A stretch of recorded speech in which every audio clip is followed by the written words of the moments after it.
दोस्तों नमस्कार, मैं संजीव पाराशर मेरे इस प्रोग्राम में आपका बहुत बहुत स्वागत करता हूं। दोस्तों अभी 2-3 दिन पहले आप सब लोगों ने समाचार पत्रों की मुख्य न्यूज देखी होगी कि लद्दाख जला। मैंने भी सोचा कि लद्दाख में ऐसा क्या हो गया अचानक कि लद्दाख में हिंसा हुई और बीजेपी का ऑफिस जला दिया गया और बहुत से लोग सड़कों पर उतर आए। और उन सब की जो पीछे की तरफ मैंने जाने की जब कोशिश की तो मैं कुछ तथ्य हैं जो आप लोगों से बात करूंगा। दोस्तों सोनम वांगचुक नाम के एक व्यक्ति जो कि काफी शिक्षाविद रहे हैं और इनके ऊपर कुछ साल पहले 3 इडियट फिल्म भी बनी थी कि इन्होंने शिक्षा के प्रचार के लिए जो है वो बच्चों को पढ़ाने के लिए काफी अच्छा कदम लद्दाख में किया। और इसी के प्रेरित होकर के भारत सरकार ने उन्हें इस शिक्षा के प्रसार के लिए बहुत सी जमीन जो है वो दी ताकि वो इस शिक्षा के प्रसार को आगे बढ़ा सके। दोस्तों इन सोनम वांगचुक का पिछले 20 दिनों से एक आमरण अनशन चल रहा था। उसके पीछे उनके 2 तर्क थे। पहला यह था कि लद्दाख को पूर्ण राज्य का दर्जा दिया जाए और साथ में यह कहा गया कि संविधान की 6ठी अनुसूची में जो है वो उनकी ये मांग शामिल की जाए कि 6ठी अनुसूची में उनको शामिल किया जाए। दोस्तों थोड़ा सा आप इसकी जो है वो टोपोग्राफी की तरफ भी जाना पड़ेगा कि 6ठी अनुसूची का मतलब क्या है। दोस्तों लद्दाख में 90% लोग जो है शेड्यूल्ड ट्राइब्स हैं और ये चाहते हैं कि इनकी संस्कृति, इनकी परंपरा व इनकी भाषा की रक्षा के लिए इसको संविधान की 6ठी अनुसूची में शामिल किया जाए। दोस्तों मांग जायज है क्योंकि जब कभी भी 90% लोग उस शहर के जो है वो इस तरह से एसटी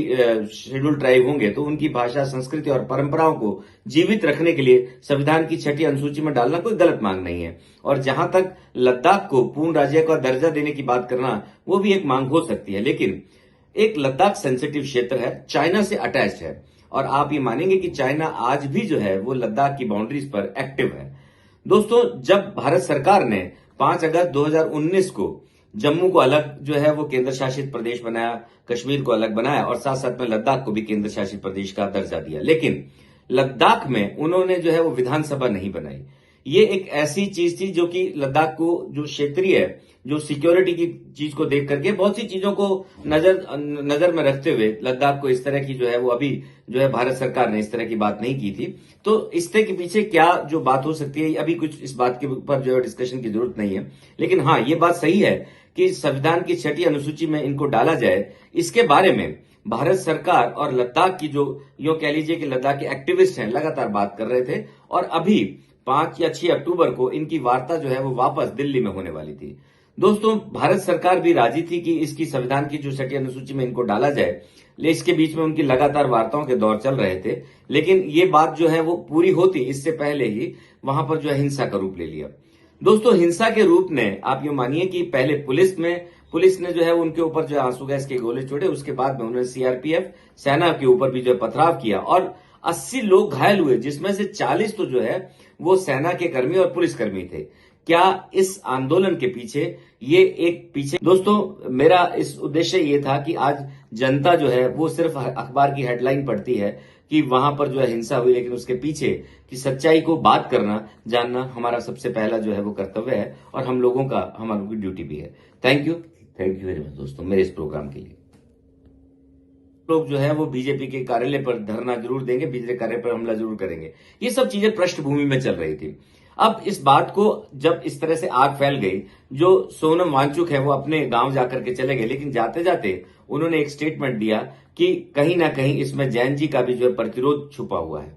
दोस्तों जैन जी को लेकर के भारत अपने चारों और नेबरिंग कंट्रीज पर लगातार जो है नजर रखे हुए है और मैंने एक पहले भी प्रोग्राम दिया था कि जैन जी जो है वो उसको किस तरह से जो है आजमाया जाता है, जैन जी को किस तरह से एक्टिवेट किया जाता है और जैन जी को यहां तक पहुंचाने में किन किन लोगों का हाथ रहता है, क्योंकि चाइना ये चाहता है कि उसके पड़ोसी मुल्क लगातार अशांत बने रहें और उसके साथ साथ में जो चाइना का प्रभुत्व है वो इन लगातार जो है वो इन क्षेत्रों में बना रहे। और आप मानेंगे कि आज जो सोनम वांगचुक है उस पर सीबीआई और ईडी ने अपनी जांच शुरू कर दी है। 9 से ज्यादा खाते उनके पाए गए हैं और कई इलीगल